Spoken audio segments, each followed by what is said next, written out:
إن الحمد لله وحده والصلاة والسلام على من لا نبي بعده فأعوذ بالله من الشيطان الرجيم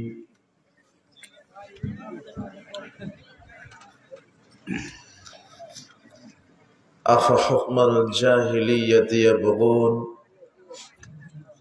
ومن أحسن من الله حكما لقوم يوقنون وقال الله تعالى لكل جعلنا منكم شرعة ومنهاجا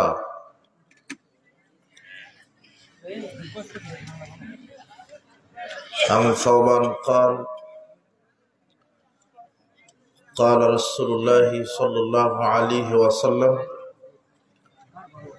لا تزال طائفة من أمتي ظاهرين على الحق لا يضرهم من خذلهم حتى يأتي أمر الله وهم كذلك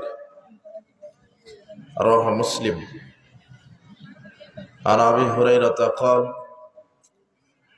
قال رسول الله صلى الله عليه وسلم بدأ الإسلام غريبا سيعود كما بدأ فطوبى للغرباء رواه مسلم عن عوف بن مالك قال رسول الله صلى الله عليه وسلم إن الدين بدأ غريبا وهم الذين يصلحون مفسد الناس من بعد من سنتي رواه الترمذي بإسناد صحيح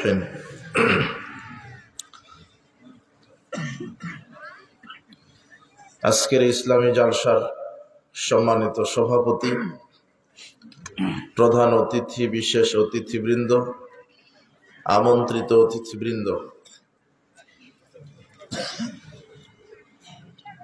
আমন্ত্রিত ওলামায়ে কেরাম, আমার সামনে মঞ্চ উপবিষ্ট আলেমে দ্বীন, মুরব্বি কেরাম, বিজ্ঞ পরিচালক, আমার সামনে উপস্থিত মুসলিম দ্বীনী ভাই, প্রাণপ্রিয় ছাত্র যুবক ভাইরা, পর্দার আড়ালের মা এবং বোনেরা, আমরা সর্বপ্রথম আল্লাহ সুবহানাহু ওয়া তাআলার শুকরিয়া আদায় করছি যে আল্লাহ সুবহানাহু ওয়া তাআলা আমাদেরকে সুস্থ রেখে এমন একটি বরকতমণ্ডিত মর্যাদাপূর্ণ জায়গায় আসার, বসার, কোরআন এবং সহিহ হাদিস থেকে আলোচনা করার,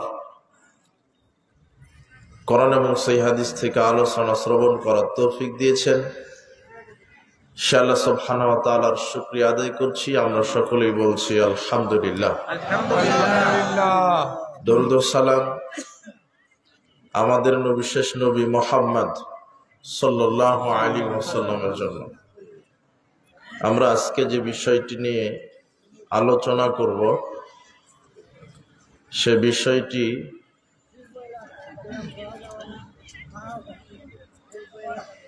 আকীদা ও মানহাজ,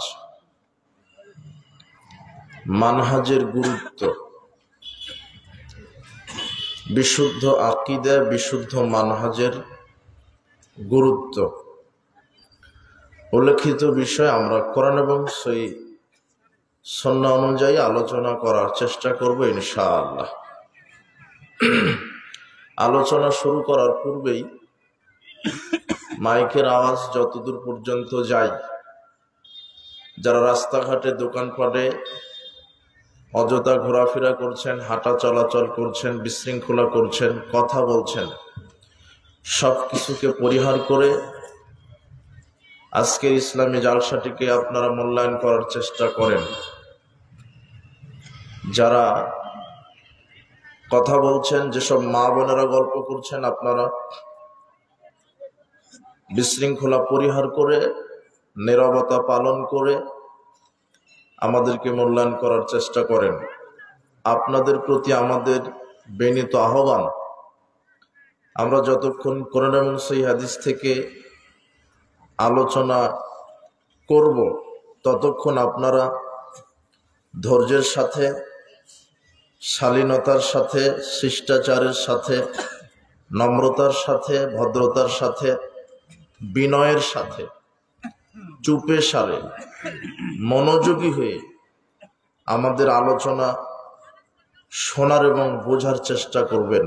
আমরা আল্লাহর নিকটে প্রথমেই দোয়া করি, প্রতিপালক, আজকের ইসলামী জালসাটি তুমি আমাদের জন্য দুনিয়াবী কল্যাণের উসিলা হিসেবে কবুল করে নাও। পরকালীন জাহান্নাম থেকে বাঁচার এবং জান্নাতে যাওয়ার উসিলা হিসেবে কবুল করে নাও।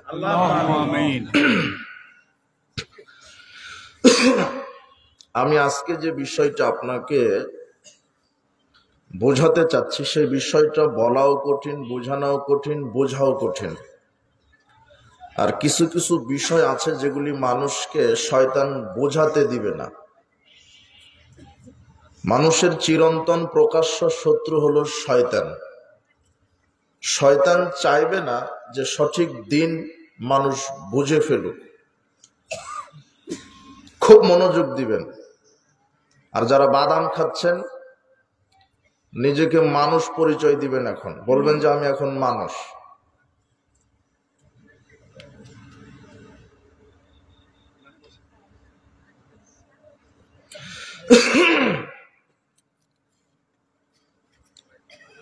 একদম নীরবতা। এখন আর রাত 12টার প্রান্তে চলে গেছে, এখন আর দুনিয়াবি কাজ আছে এটা আমরা দেখতে পাচ্ছি না।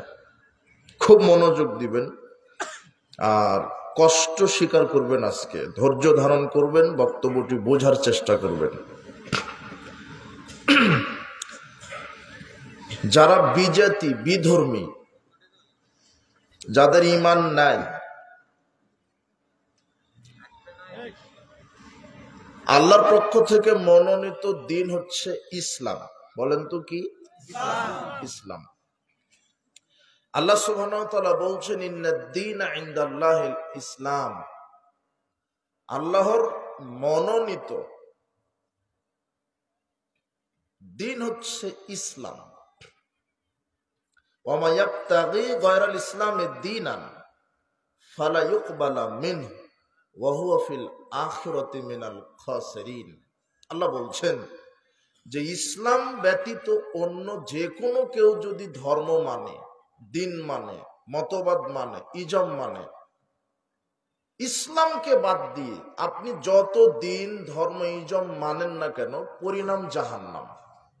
পরিণাম কি? জাহান্নাম। একমাত্র নাজাতের একমাত্র পথ, একটাই দিন মানতে হবে, যে দিনের নাম কি? ইসলাম। খুব খেয়াল করবেন বক্তব্য। পৃথিবীতে যত দিন ধর্ম আছে, যত দিন ধর্ম আপনি দেখতে পাচ্ছেন, যত মতবাদ, যত ইজাম, এর মধ্যে আল্লাহ প্রদত্ত একটা দিন। কয়টা? সেই দিনের নাম কি? ইসলাম। আর জান্নাতে যেতে গেলে ওই একটা দিন লাগবে, ইসলাম। রাসূল সাল্লাল্লাহু আলাইহি ওয়াসাল্লাম বলছেন, সহিহ মুসলিমের 10 নম্বর হাদিস, আবু হুরায়রা রাদিয়াল্লাহু আনহু বলছেন, রাসূল সাল্লাল্লাহু আলাইহি ওয়াসাল্লাম বললেন, শোনো সাহাবীগণ, আমি একটা ঘোষণা দিয়ে যাই। কি? ওয়াল্লাযী নাফসু মুহাম্মাদিন বিয়াদিহি, ওই আল্লাহর কসম করে বলছি যার হাতে আমার আত্মা রয়েছে, লা ইয়াসমাউ বি আহাদুম মিন হাযিল উম্মাহ ইয়াহুদিয়ুন ওয়ালা নাসরানিয়ুন। আমি যেই দিন নিয়ে পৃথিবীতে প্রেরিত হয়েছি, এই দিনের কথা যে শুনেছে, সে ইহুদি হোক, খ্রিস্টান হোক, হিন্দু হোক, বৌদ্ধ হোক, যেই আমার এই দিন ইসলামের কথা শুনেছে, হুম্মা ইয়ামুতু ওয়া লাম ইউমিন বিল্লাযী উরসিলতু বিহি, অথচ আমি যেই দিন নিয়ে প্রেরিত হয়েছি, এই দিনের উপরে যারা ঈমান আনেনি, ইল্লা কানা মিন আসহাবিন নার, তার থাকার জায়গা জাহান্নাম। সে ইহুদি হোক, খ্রিস্টান হোক, হিন্দু হোক, বৌদ্ধ হোক, যেই হোক, আমি মুহাম্মদ সাল্লাল্লাহু আলাইহি ওয়াসাল্লাম যেই দিন নিয়ে পৃথিবীতে প্রেরিত হয়েছি, এই দিনকে যারা মানবে না তাদের পরিণতি কি? আর যারা এই দিনকে মেনে চলবে, আপনি হিন্দু হন, ইহুদি হন, খ্রিস্টান হন, বৌদ্ধ হন, যদি ইসলামকে আপনি মেনে নেন, তখন আল্লাহ আপনার নাম দিয়েছেন ওয়াসাম্মাকুমুল মুসলিমিন, এখন আপনি মুসলিম। আর মুসলিমকে আত্মসমর্পণকারী, যে কোরআন এবং সহিহ হাদিস সার্বিক জীবনে মেনে চলে, তার নাম হলো মুসলিম। তাহলে বিশ্ববাসীর জন্য আল্লাহ প্রদত্ত একটা দিন এসেছে। কোন দিন? কয়টা দিন? একটা। সেই দিনের নাম কি? ইসলাম। ইসলাম ব্যতীত যত মতবাদ, যত দিন, যত ইজম আপনি মানেন না কেন, বিচার মাঠে পরিণতি কি হবে? জাহান্নাম। এতটুকুন তো বুঝলেন, তাই না? এইবারে দেখেন, কিন্তু ইসলামের ভিতরেই তো শত শত দল।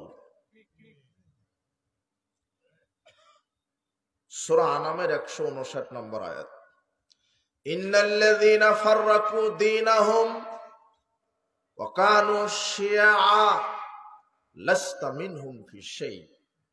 আল্লাহ বলছেন, যারা নিজ দিনকে টুকরো টুকরো করেছে, দলে উপদলে বিভক্ত করেছে, যারা নিজ দিনকে টুকরো টুকরো করেছে, দলে উপদলে বিভক্ত করেছে, এখানে দিন মানে আল্লাহ বলছেন ইসলামকে যারা দলে দলে টুকরো টুকরো করেছে, তার মানে ইসলাম আজকে বিভিন্ন দল উপদলে বিভক্ত, যেটা আপনি দেখতে পাচ্ছেন। ইসলামকেই মানুষ দলে দলে বিভক্ত করবে, এই কথা কে বলছেন? আল্লাহ। সূরা আনামের 159 আয়াত, দলে দলে বিভক্ত হবে। 1981 সালের জরিপে বাংলাদেশ সরকার যে একটা জরিপ করেছিল, 1981 সালের পরিসংখ্যান অনুযায়ী শুধু বাংলাদেশে পীরের সংখ্যা ছিল 2,98,000। 1981 সাল। তাহলে আজকে আরো কত হয়েছে? কোন পীরের সাথে কোন পীরের আকীদা আমলের মিল নাই, বরং এক পীরের মুরিদ আর এক পীরের মুরিদকে বলো কাফের হয়ে গেছে। সে বলে যে আমারটাই ঠিক, ও বলে আমারটাই ঠিক। আসলে ঠিক কোনটা? শুধু পীরতন্ত্রেই এত দল। আর ইসলামকে টুকরো টুকরো করে আজকে কত দল বিভক্ত হয়েছে। খারেজি, শিয়া, মুরজিয়া, মুতাজিলা, জাহমিয়া, জাবরিয়া, ইসমাইলা, মাতরুদিয়া, মাযহাবের নামে হানাফি, শাফি, মালিকি, হাম্বলি, তরিকার নামে কাদেরিয়া, চিশতিয়া, নকশবন্দিয়া, মুজাদ্দিদিয়া, ব্রেলভি, দেওবন্দি, আটরশি, সরসিনা, চরমনাই, মায়েজ ভান্ডারি, রাজারবাগ, কুতুববাগ, চন্দ্রপুরী, ফুলতলি, এক একটা কি ইসলামের নামে। এগুলি কি? দল। তো এগুলি ইসলামের নামে দল। আল্লাহ বলছেন যে ইসলামকে মানুষ দলে দলে কি করবে? বিভক্ত করবে। আব্দুল্লাহ ইবনে আমর রাদিয়াল্লাহু আনহু বলছেন, রাসূল সাল্লাল্লাহু আলাইহি ওয়াসাল্লাম বলেছেন, লা ইয়াতি আন্নার উম্মতি মা তালা বানি ইসরাইল, আমার উম্মতের ওই অবস্থা হবে যে অবস্থা বানি ইসরাইল কওমের হয়েছিল। হাজওয়ান নাআল বিন নাআল, যেমন দুই পায়ের জুতা সমান, ঠিক বানি ইসরাইল যেমন হবে আমার মুসলিমরা তেমন হবে, এরা হবে সমান সমান। হাত্তা ইন কানা মিনহুম মান আতাম্মাহু আলানিয়া, বানি ইসরাইল জাতির ভিতরে যদি এটা দেখা যায়, বানি ইসরাইলরা তার মায়ের সাথে জেনা করেছিল, লাকানা ফি উম্মতি মায়াসনাউ যালিক, তাহলে মুসলমানের মধ্যে বহু মুসলমান থাকবে যে তারাও মায়ের সাথে জেনা করবে। তারা মায়ের সাথে কি করবে? জেনা করবে। ইন্না বানি ইসরাইল তাফারাকাত আলা 72 মিল্লাতান, বানি ইসরাইলরা বিভক্ত হয়েছিল 72 কাতারে। কত কাতার? 72। ওয়া তাফতারিকু উম্মতি আলা 73 মিল্লাতান, আর মুসলমানেরা বিভক্ত হবে 73 কাতারে। কত কাতার? কুল্লুহুম ফিন্নার, 72 কাতার যাবে জাহান্নামে। ইল্লা মিল্লাতান ওয়াহিদাতান, এক কাতার যাবে জান্নাতে। মুসলমানেরা কত কাতারে বিভক্ত হবে? 73। 73 কাতারের মধ্যে কত কাতার জাহান্নামে? তো যেই 72 কাতার জাহান্নামে যাবে এরা হিন্দু না মুসলমান? খুব ভালো করে বক্তব্যটা শুনবেন। ইহুদি খ্রিস্টান বিজাতি যারা ঈমান আনেনি, দিন ধর্ম মানে না, তারা তো জাহান্নামে যাবে, কিন্তু আফসোস 72 কাতার লোক হবে মুসলমান। এরপরে 72 কাতার মুসলমানেরাই কোথায় যাবে? কি অপরাধ? একটু মনোযোগ দিবেন। এক কাতার মুসলমান জান্নাতে যাবে। সাহাবাগণ জিজ্ঞাসা করলেন, মান হে ইয়া রাসূলুল্লাহ, সেই এক কাতার কারা?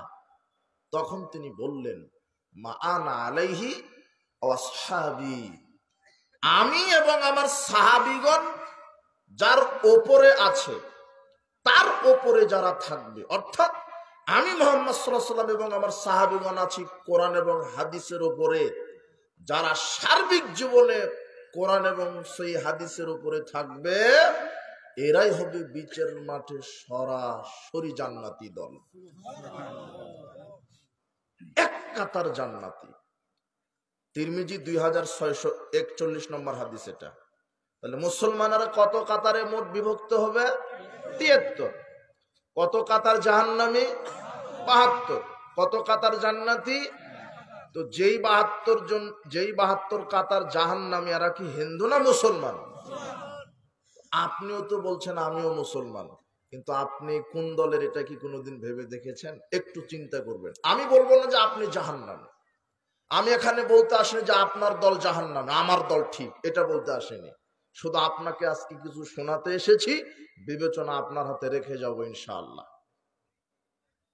আমি এখানে ঠিকাদারি করতে আসিনি যে আপনাকে জাহান্নামে পাঠিয়ে আমি জান্নাতে নেব। শুধু বুঝাতে এসেছি এতটুকুন যে মুসলমানেরাই কত কাতার হবে? কত কাতার জাহান্নামী?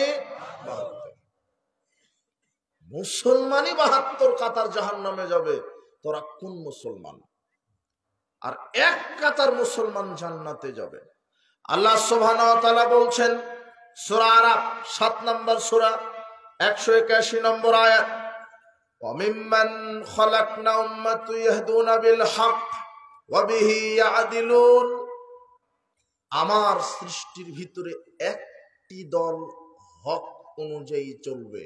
এটা আল্লাহ নিজে বলছেন। কয়টি দল? আল্লাহ নিজে বলছেন আমার সৃষ্টির ভিতরে একটি দল। সৃষ্টি থাকবে অনেক, এর ভিতরে দল উপদল হবে অনেক, কিন্তু হকের উপরে থাকবে কয়টা দল? এ কথা আল্লাহ বলছেন। সাওবান রাদিয়াল্লাহু আনহু বলেন, রাসূল সাল্লাল্লাহু আলাইহি ওয়াসাল্লাম বলেছেন, লা তাযালু তায়ফাতুম মিন উম্মতি যাহিরিনা আলাল হক লা ইয়াদুররুহুম মান খাযালাহুম হাত্তা ইয়াতি আমরুল্লাহি ওয়া হুম কাযালিক। সহিহ মুসলিমের 1920 নম্বর হাদিস। রাসূল সাল্লাল্লাহু আলাইহি ওয়াসাল্লাম বলছেন, শোনো পৃথিবীর মানুষ, আমার উম্মতের ভিতরে একটি দল কিয়ামত পর্যন্ত চিরদিন হকের উপরে বিজয়ী থাকবে। পরিত্যাগকারীরা তাদের কোনো ক্ষতি করতে পারবে না। রাসূল সাল্লাল্লাহু আলাইহি ওয়াসাল্লাম তিনিও বললেন, কয়টি দল হকের উপরে বিজয় থাকবে? একটি। দল হবে অনেক, কিন্তু হকপন্থী দল কয়টা? একটি। সাহাবীগণ বললেন, সেই দল কোন দল?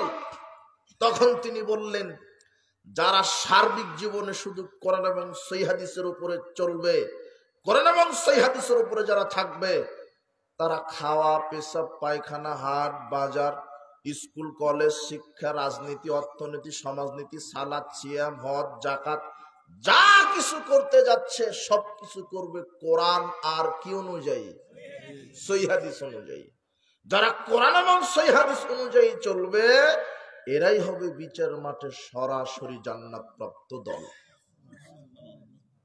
কিন্তু দল হবে অনেক। মুসলমানেরাই কত দল? 73। দেখেন,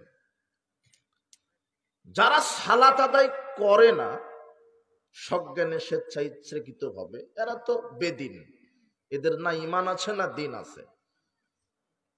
যারা ইমান আনেনি এরা তো মুশরিক কাফের, এরা তো জাহান্নামে যাবে। খুব খেয়াল করেন, এদিক ওদিক তাকানোর আজকে কোনো সুযোগ নাই। আমি কিন্তু ওয়াজ করতে শিখিনি, একটু বক্তৃতার দিকে শিখেছি, তাই আমি ওয়াজ জানিও না যে আমি আপনাকে এখানে হাসানোর ভান করে হাসাবো, কাঁদানোর ভান করে কাঁদাবো, অথবা জেলখানার দুটা কাহিনী বলে দিলাম। এগুলি তাফসির এখানে করব না। শোনেন একটু, যারা বিধর্মী বেদিন, যারা আমল করে না, এরা তো জাহান্নামে যাবে। কিন্তু রাসূল সাল্লাল্লাহু আলাইহি ওয়াসাল্লাম বলছেন মুসলমানেরাই ৭৩ কাতার, ৭২ কাতার মুসলিম জাহান্নামে। আপনিও তো মুসলিম, আর এই ৭২ কাতার মুসলিম মানে কেউ বেনামাজি নয়। আর যে সালাত আদায় করে না সে মুসলিম না, ওকে আল্লাহর নবী বলেছেন কাফের অথবা মুশরিক। বিচার মাঠে বহু সালাত সিয়াম হজ যাকাতকারী সরাসরি জাহান্নামে চলে যাবে। তার দলিল নেবেন, দেখেন, এই ছেলে দলিল মুখস্থ করে রাখো, তোমার হুজুরকে দিবে। এটা সহিহ বুখারীর 5058 নম্বর হাদিস, 5058 নম্বর হাদিস সহিহ বুখারী। আবু সাঈদ খুদরী রাদিয়াল্লাহু আনহু বলছেন, রাসূল সাল্লাল্লাহু আলাইহি ওয়াসাল্লাম বললেন, ইয়াখরুজু ফীকুম কওমুন, তোমাদের ভিতরে কিছু কওম বের হবে, তাহকিরুনা সালাতাকুম মা সালাতিহিম, তাদের সালাতের তুলনায় তোমাদের সালাতকে তুচ্ছ মনে করবে। মানে তারা খুব বেশি বেশি সালাত আদায় করবে। বুঝেননি মনে হয়? পিছনে কোনো সমস্যা হচ্ছে নাকি? একেবারে সবাই সাইলেন্ট, সবাই নীরবতা, আমার দিকে সব আমার কথার দিকে কান। দেখেন, রাসূল সাল্লাল্লাহু আলাইহি ওয়াসাল্লাম বলছেন অচিরেই কিছু কওম বের হবে সমাজে, যারা এত বেশি সালাত আদায় করবে যে কিছু মানুষের সালাতকে তারা নগণ্য, তুচ্ছ, অল্প মনে করবে। ওয়াসিয়ামাকুম মাসিয়ামিহিম, তারা এত বেশি সিয়াম রাখবে যে তোমাদের সিয়ামকে তারা তুচ্ছ মনে করবে। ওয়া আমালাকুম মা আমালিহিম, তারা এত তাসবিহ তাহলিল জিকির আজগার দান খয়রাত করবে, তোমাদের তাসবিহ তাহলিল জিকির আজগার দান খয়রাতকে তারা তুচ্ছ মনে করবে। ইয়াকরাউনাল কোরআন, তারা কোরআন তেলাওয়াত করবে বেশি বেশি, কোরআন খতম দিবে বেশি বেশি। লা ইউজাইজু হানাজিরাহুম, কিন্তু কোরআনের আয়াত তাদের কণ্ঠের নিচে নামবে না। ইয়ামরুকুনা মিনাদ-দ্বীন, তারা ইসলাম থেকে বের হয়ে যাবে। কামা ইয়ামরুকুস সাহমু মিনার রামিয়া, যেমন ধনুক থেকে তীর বের হয়ে যায়। এই বক্তব্য বোঝানো কঠিন, বোঝাও কঠিন, শয়তান বুঝতে দিবে না আপনাকে। দেখেন, ওরা শুধু সালাত আদায় করবে না, এক শ্রেণীর মানুষ সমাজে থাকবে, এরা শুধু সালাত নয়, বেশি বেশি সালাত আদায় করবে। কথা বুঝেননি? বেশি বেশি সিয়াম পালন করবে, বেশি বেশি হজ যাকাত দিবে, বেশি বেশি তাসবিহ তাহলিল করবে। এরপরও এরা মুসলমানই থাকবে না। কি থাকবে না? মুসলমানই না। তার মানে হাদিস প্রমাণ করে বহু সালাত সিয়াম হজ যাকাতকারী বিচার মাঠে কোথায় চলে যাবে? জাহান্নাম। আরেকটা দেখাই,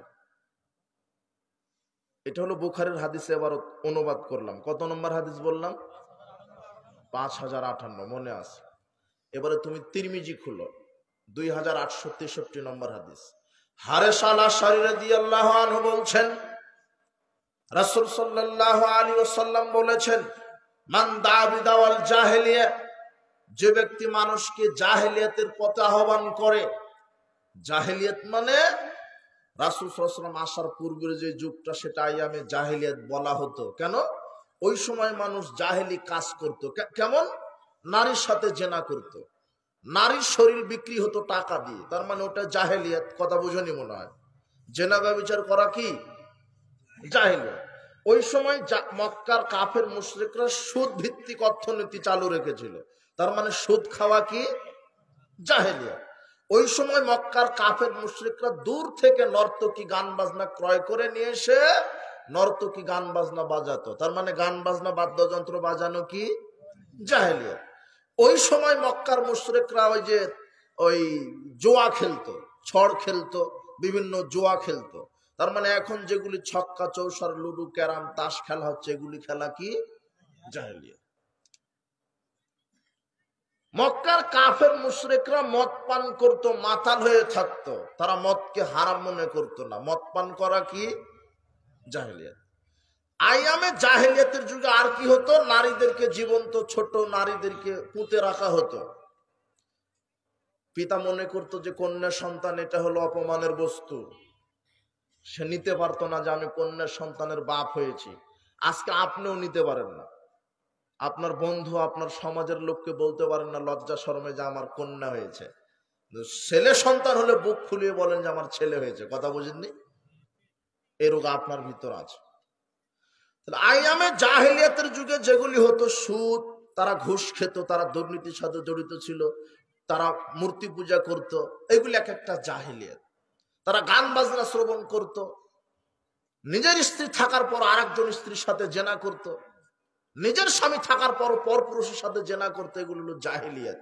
রাসূল সাল্লাল্লাহু আলাইহি ওয়াসাল্লাম বলছেন, মান দাবি দাওয়াল জাহেলিয়া, যে ব্যক্তি জাহেলিয়াতের পথে চলে, মানুষকে আহ্বান করে, ফাহুয়া মিন জুসা জাহান্নাম, আল্লাহ তাকে জাহান্নামের খড়ি বানাবেন। কি বানাবেন? খড়ি। তখন সাহাবারা জিজ্ঞাসা করছেন, আল্লাহর নবী, ওয়াইন সামা ওয়া সাল্লা, যদিও সে ব্যক্তি সালাত সিয়াম আদায় করে তবুও কি জাহান্নামে যাবে? প্রতি রমাদানে সিয়াম রাখে, 5 ওয়াক্ত সালাত আদায় করে তবুও কি জাহান্নামে যাবে?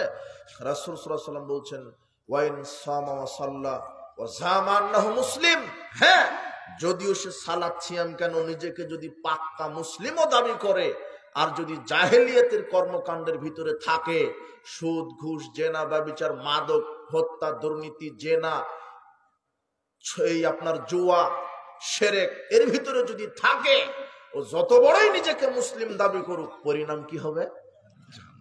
তার মানে এই হাদিসও প্রমাণ করে বিচার মাঠে বহু সালাত আদায়কারী কোথায় চলে যাবে? জাহান্নামে। কোরআন মাজিদে 2টা আয়াত আছে। একটা আয়াত আল্লাহ বলছেন, ইয়াতাসাআলুনা আনিল মুজরিমিন মা সালাকাকুম ফি সাকার, পাপীদেরকে জিজ্ঞাসা করা হবে তোমরা কি পাপ করে জাহান্নামে এসেছো। তখন পাপীরা প্রথম যে পাপের কথা উল্লেখ করবেন সেটা তারা বলবে, লাম নাকু মিনাল মুসাল্লিন, আমরা সালাত আদায় করতাম না। কি করতো না? আচ্ছা, আজ পর্যন্ত আপনার বয়সে কাউকে বলতে শুনেছেন যে যে সালাত আদায় করে না সে পাপী? পাপীকে গুনাহগারকে মানুষ গুনাহগার পাপী মনে করে, যে পরনারীর সাথে জেনা করে বলে যে লুচ্চা জেনাকার, বলে না? যে মদ খায় তাকে বলে যে মদখুর, ও পাপী, এভাবে গালি দেয় না?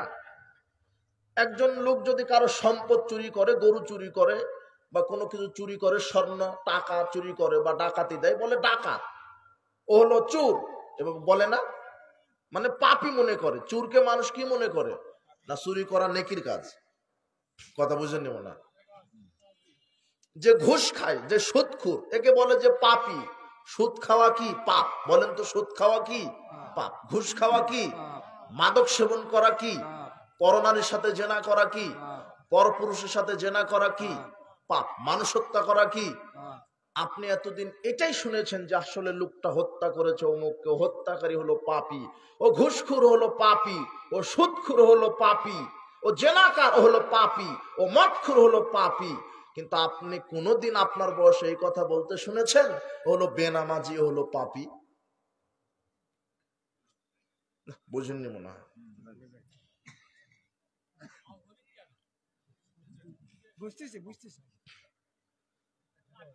অথচ শিরকের পরে পৃথিবীতে সবচাইতে বড় পাপ হলো সালাত আদায় না করা। আপনি মানুষ হত্যা করেছেন, জেনা করেছেন, মদ পান করেছেন, সুদ খেয়েছেন, ঘুষ খেয়েছেন, সব পাপ একদিকে, আর ইচ্ছাকৃত ভাবে 1 ওয়াক্ত সালাত ছেড়ে দেওয়া একদিকে। আল্লাহর কাছে 1 ওয়াক্ত সালাত ছেড়ে দেওয়ার পাপ সবচেয়ে বেশি বড় পাপ। বিচারের মাঠে আল্লাহ পাপীদেরকে জিজ্ঞাসা করবেন, কি পাপ করে জাহান্নামে এসেছো, তখন তারা বলবে আমরা কি আদায় করিনি? সালাত। তাহলে এই আয়াত প্রমাণ করে যারা 5 ওয়াক্ত সালাত আদায় করে না তাদের পরিণাম কি? জাহান্নাম।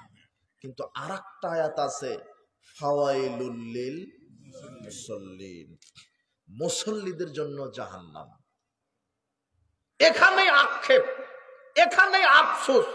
আরে যারা সালাত আদায় করেনি, যাদের ঈমান নাই, যারা কাফের মুশরিক বেদিন, তারা তো জাহান্নামে যাবে।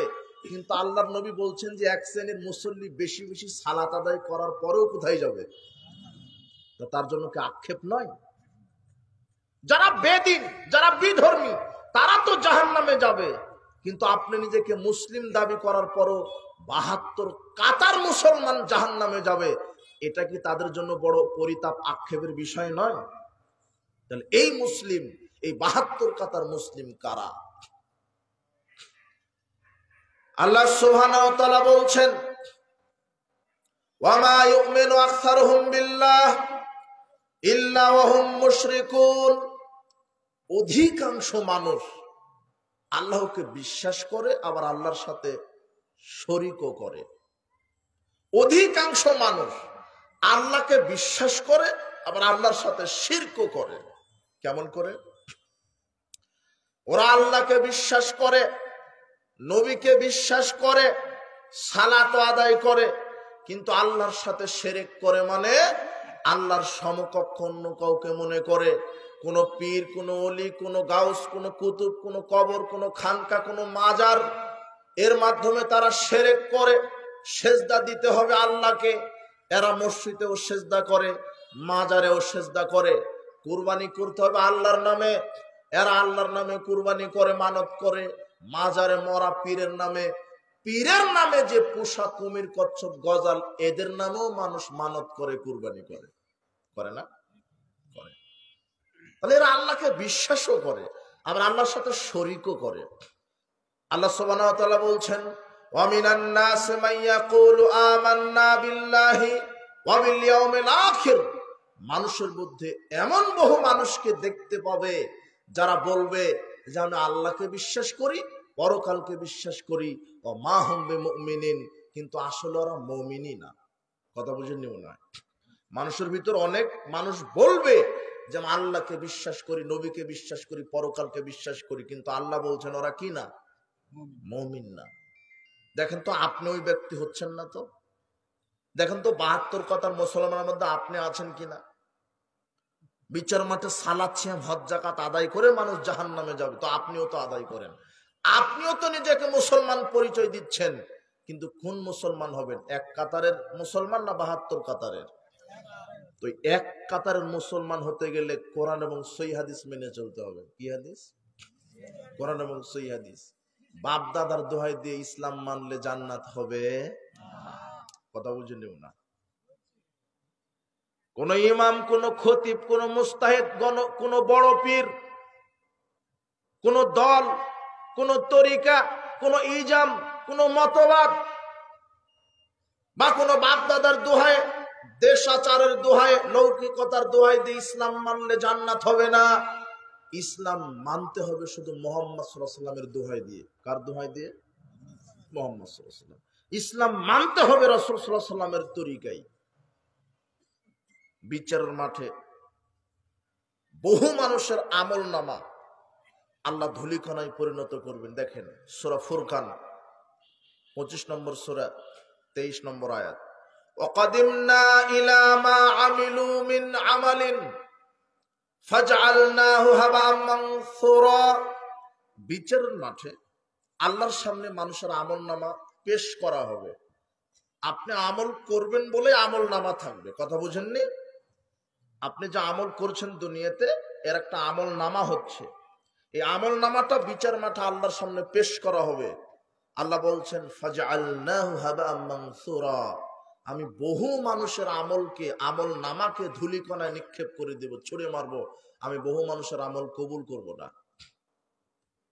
তাহলে আপনি একটু চিন্তা করেন, হয়তোবা আমার আমল যদি আল্লাহ ছুঁড়ে মারেন, তাহলে কোন আমলকে আল্লাহ বিচার মাঠে ছুঁড়ে মারবেন?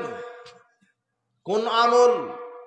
আল্লাহ সুবহানাহু ওয়া তাআলা বলছেন আমিলাতুন নাসিবা, বহু আমলকারী বিচার মাঠে ক্লান্ত হবে, বহু আমলকারী বিচার মাঠে হতাশ হবে। আল্লাহ বলছেন না কাযালিকা ইউরিহিমুল্লাহু আমালাহুম হাসরাতিন আলাইহিম, বিচার মাঠে বহু আমলকারী আক্ষেপ করবে, আফসোস করবে, হায় আমি যে আমলগুলি করলাম এই আমল কোনো কাজে আসলো না, আমলগুলি কাজে আসলো না। দেখেন আরেকটা, আব্দুল্লাহ ইবনে মাসউদ রাদিয়াল্লাহু আনহু বলছেন খাত্তালানা রাসূলুল্লাহ সাল্লাল্লাহু আলাইহি ওয়াসাল্লাম খাত্তান, রাসূল সাল্লাল্লাহু আলাইহি ওয়াসাল্লাম একটা সোজা সরল একটা রেখা টানলেন, রেখা টেনে বললেন হাদা সাবিলুল্লাহ, এটা হলো আল্লাহর রাস্তা। সুম্মা খাত্তা খুতুতান আন ইয়ামিনিহি ওয়া শিমালিহি, এরপরে তিনি ডানে বামে অনেক বক্র রেখা টানলেন, আঁকা বাঁকা রেখা টেনে বললেন হাদি সুবুলুন আলা কুল্লি সাবিলিন মিনাশ শাইতান, এগুলিও রাস্তা, তবে এক একটা রাস্তাতে শয়তান বসে আছে। কে বসে আছে? এই বাঁকা বাঁকা রাস্তায় বাঁকা পথে কি বসে আছে? কারা বসে আছে? কে? শয়তান। আপনি কি জানেন এই শয়তান কোন শয়তান? এই যে বাঁকা বাঁকা রাস্তায় রাসূল সাল্লাল্লাহু আলাইহি ওয়াসাল্লাম একটা সোজা রেখা টেনে বললেন এটা আল্লাহর পথ, ডানে বামে অনেক বক্র রেখা টানলেন, টেনে বলছেন এগুলিও পথ, এগুলিও ইসলামের নামেই চলবে, কিন্তু বাঁকা পথ, ভ্রান্ত পথ। আর এক একটা ভ্রান্ত পথে কে বসে আছে? শয়তান। এটা হলো মুসনাদ আহমদের 4131 নম্বর হাদিস। অনেক আঁকা বাঁকা পথ আছে ইসলামের নামে, ইসলামের লেবাস পরে এক শ্রেণীর মানুষকে ধোঁকা দিচ্ছে, আঁকা বাঁকা পথ, এগুলি পথে শয়তান বসে আছে। দেখেন একটু সূরা আনআম 6 নম্বর সূরা 112 আর 121 দুটা আয়াত। 112 নম্বর আয়াতে আল্লাহ বলছেন ওয়াকাযালিকা জাআলনা লিকুল্লি নাবিয়্যিন আদুওয়ান শায়াতিনাল ইনসি ওয়াল জিন্নি, আমি এভাবে প্রত্যেক নবী রাসূলদের উপরে মানুষের ভিতর থেকে কিছু শয়তান আর জিনদের ভিতর থেকে কিছু শয়তান শত্রু হিসেবে প্রেরণ করেছি। প্রত্যেক নবী রাসূলদের শত্রু দুইজন ছিল। কয়জন? একটা মানুষরূপী শয়তান আর একটা জিন রূপী। তাহলে শয়তান কয় ধরনের? দুই ধরনের, মানুষরূপী আর জিন রূপী। এটা আল্লাহ নগদ বলছেন সূরা আনামের 112 আয়াত। ইউহি বাদুহুম ইলা বাদিন, এই জিন শয়তান আর মানুষ শয়তান পরস্পরকে ওহী করে। কি করে? ওহী। যুখরুফাল কাউলে গুরুরা, এবং মানুষকে চমকপ্রদ আকর্ষণীয় বাক্যের মাধ্যমে পথভ্রষ্ট করে দেয়, যুক্তি তর্কের মাধ্যমে মানুষের ঈমানকে নষ্ট করে দেয়। যুখরুফাল কাউলে গুরুরা, আকর্ষণীয় কথা বলে মানুষের ঈমানকে নষ্ট করে দেয়। মানুষ শয়তান জিন শয়তান পরস্পরকে কি করে? ওহী করে। এই আয়াতটা মনে রাখেন। এরপরে 121 নম্বর আয়াত সূরা আনআমের ওয়া ইন্নাশ শায়াতিনা, নিশ্চয় শয়তান, লা ইউহুনা, অবশ্যই ওহী করে, ইলা আউলিয়াইহিম, তার প্রতিনিধি, তার দালাল, তার সেলা। দালাল বুঝেন তো? প্রতিনিধি, এজেন্ট বুঝেন তো? প্রতিনিধি বুঝেন তো? একটা কোম্পানি খুলে আপনার কিছু প্রতিনিধি ছেড়ে দিয়েছেন, তারা প্রসার করছে, তাই কিনা? আপনার ক্যানভাস করছে। তো শয়তানের কি আছে দুনিয়াতে? প্রতিনিধি, কিছু চেলা, কিছু দালাল আছে। কার? শয়তানের। এটা আল্লাহ বলছেন। শোনেন, একটু ধৈর্য ধরতে হবে বক্তব্য বোঝার খাতিরে। এই বক্তব্য করাও কঠিন, আপনাকে বুঝতেও দিব না শয়তান। কেননা এই বক্তব্য বুঝে গেলে আপনি সঠিকটা ধর্ম বুঝে ফেলে দিবেন। তখন শয়তান আর 72 কাতার মুসলমানকে আর জাহান্নামে নিয়ে যেতে পারবে না। কিন্তু শয়তানের টার্গেট মুসলমানদেরকে কোথায় নিয়ে যাবে? জাহান্নামে। দেখেন, শয়তানের পৃথিবীতে দালাল আছে। কি আছে? এজেন্ট, প্রতিনিধি আছে। সেই শয়তানের প্রতিনিধি কারা? শয়তান কয় প্রকারের বললাম? মানুষ শয়তান, জিন শয়তান। এটা আল্লাহ বলছেন। আবার আল্লাহ বলছেন শয়তানের এই পৃথিবীতে কিছু দালাল আছে, প্রতিনিধি আছে। এই শয়তানের প্রতিনিধি কারা? কারা জানেন? এটা হলো সহিহ মুসলিমের 1847 নম্বর হাদিস। রাসূল সাল্লাল্লাহু আলাইহি ওয়াসাল্লাম বলছেন, কুলুবুহুম কুলুবুশ শায়াতিন ফি যুসমান ইনসিন। এই সাহাবারা শোনো, এমন একটা সময় আসবে, সেই সময়ে সেই সমাজে কিছু আলেম বের হবে, তাদের মুখে দাঁড়িয়ে থাকবে, টুপি থাকবে, আল খাল্লা জুব্বা পরা থাকবে, দেখতে মনে হবে খুব পরেশগার, খুব আলেম মানুষ, দিনের দায়ী, খুব বড় মাওলানা, দেখতে মনে হবে বড় মাওলানা, একেবারে নগদ মানুষ, কিন্তু তার অন্তর হবে নগদ ইবলিস শয়তানের। কি হবে? দেখতে মনে হবে যে আলেম, একেবারে আলেম, ডিগ্রিধারী আলেম, দাড়ি টুপি সেম, আল খাল্লা জুব্বা সব ঠিক আছে, দেখতে নগদ মানুষ, অন্তর হবে কার? শয়তানের। এই কথা কে বললেন? রাসূল সাল্লাল্লাহু আলাইহি ওয়াসাল্লাম বলছেন, কুলুবুহুম কুলুবুশ শায়াতিন ফি যুসমান ইনসিন। দেখতে লাগবে বড় আলেম, অন্তর হবে শয়তানের।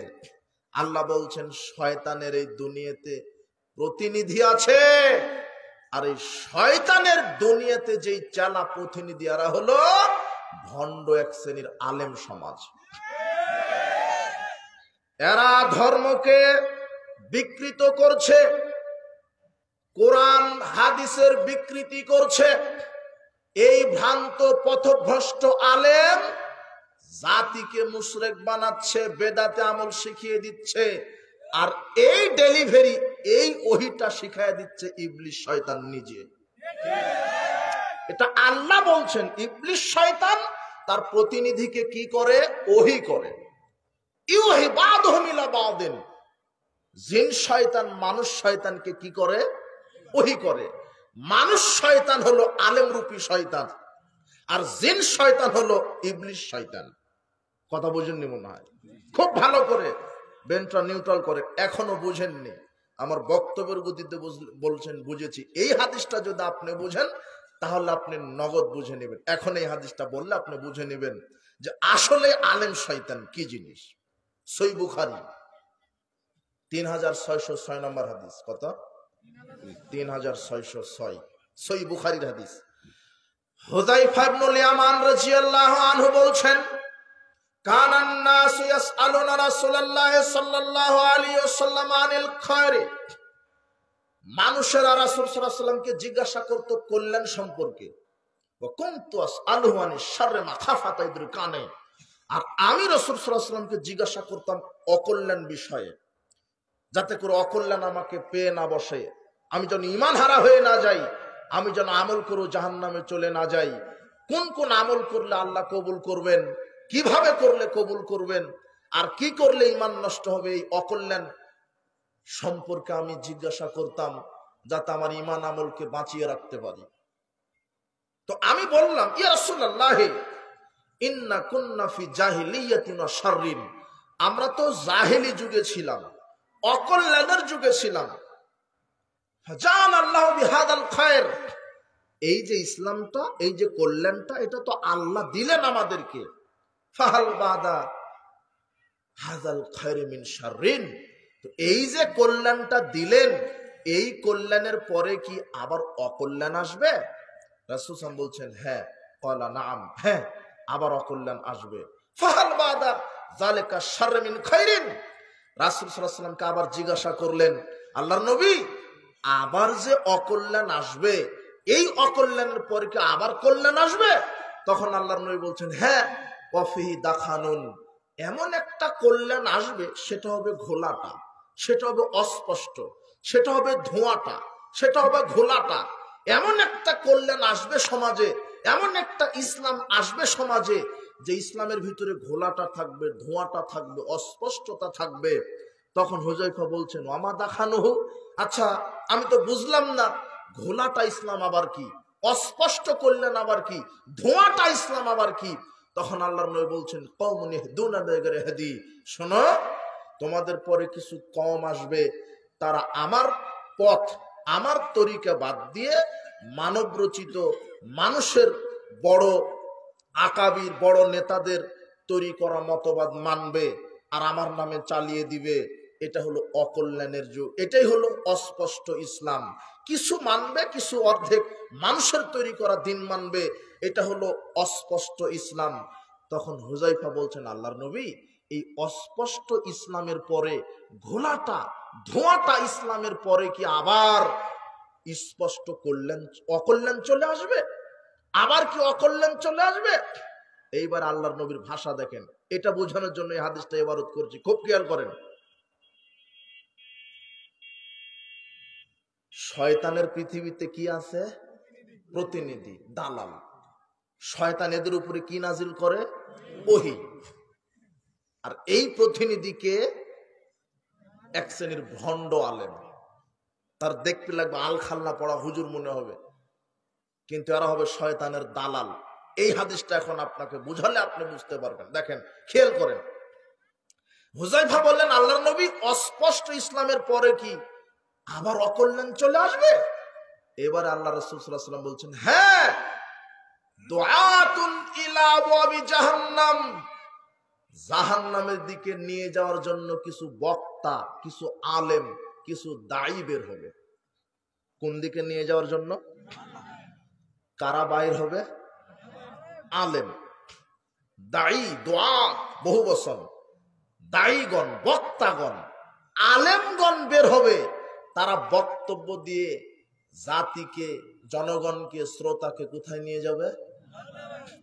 হুযায়ফা রাদিয়াল্লাহু আনহু অবাক হয়ে গেলেন। আল্লাহর নবী কি বললেন? সিফহুম লানা, এরকম বক্তার পরিচয় বলেন তো, এরকম বক্তার পরিচয় বলেন তো, এরকম মাওলানাদের পরিচয় বলেন তো, এরকম দ্বীনের দায়ী পরিচয় বলেন তো। তখন রাসূল বলছেন, হুম মিন জিলদাতিনা, তারা হবে মুসলিম, আল খাল্লাওয়ালা, পাগড়িওয়ালা, ইয়াতাকাল্লামুনা বিআলসিনাতিনা, তারা কোরআন হাদিস থেকেই বক্তব্য দিবে, তারা কোরআন হাদিস থেকেই বক্তব্য দিবে, তারা কোরআন হাদিস থেকেই বক্তব্য দিবে। মান আজাবাহুম ইলাইহা কাযাফু ফিহা, এই দায়ী বক্তা আলেমের বক্তব্য যারাই শুনবে তারাই জাহান্নামে চলে যাবে। মাওলানা কোথায় থেকে বক্তব্য দিবে? কোরআন হাদিস থেকে। আচ্ছা, কোরআন হাদিস থেকে বক্তব্য শুনে কি শ্রোতারা জাহান্নামে যায় না জান্নাতে যাবে?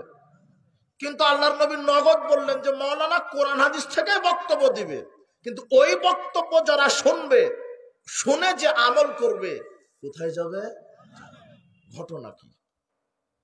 সূরা বাকারা এখন খুলেন, 2 নম্বর সূরা 26 নম্বর আয়াত। আল্লাহ বলছেন, ইউদিল্লু বিহি কাসীরা ওয়া ইয়াহদি বিহি কাসীরা, এই কোরআন পাঠ করে বহু মানুষ পথভ্রষ্ট হয়ে যায়, এই কোরআন পাঠ করে বহু মানুষ হেদায়েত পেয়ে যায়। এই কোরআন পড়েই কেউ পথভ্রষ্ট হয়ে যাচ্ছে, এই কোরআন পাঠ করেই কেউ হেদায়েত পাচ্ছে।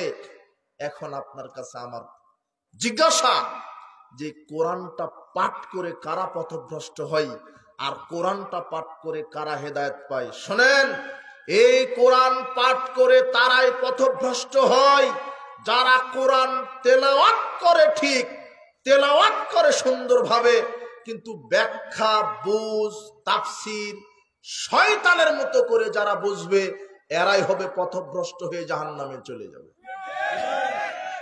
আর এই কোরআন পাঠ করার পরে যারা কোরআনের আয়াতকে বুঝবে সাহাবীদের মতো করে, রাসূল সাল্লাল্লাহু আলাইহি ওয়াসাল্লাম যেভাবে বুঝিয়েছেন, সাহাবীগণ যেভাবে বুঝেছেন, আমল করেছেন, ওইভাবে যারা আমল করবে তারাই জান্নাতে চলে যাবে।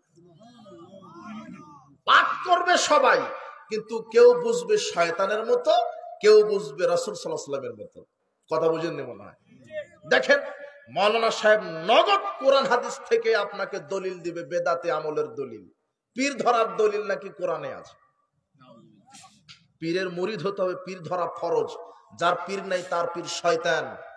পীর ধরতে হবে, এই দলিল কোরআনে আছে। দেখেন, এখন পীর সাহেব দলিল দিচ্ছে, পীর সাহেবের মাথায় কিন্তু পাগড়ি, জুব্বা, আলখাল্লা পড়া সব ঠিক আছে, ও আপনার চাইতে বেশি সালাত আদায় করে, ও সিয়াম রাখে, ও হজ করে, কিন্তু এ এখন দেখেন কোরআন থেকে দলিল দিবে। আল্লাহর নবী বলছেন, সাহাবী শোনো, কিছু বক্তা বের হবে, তারা বক্তব্য দিবে কোথায় থেকে?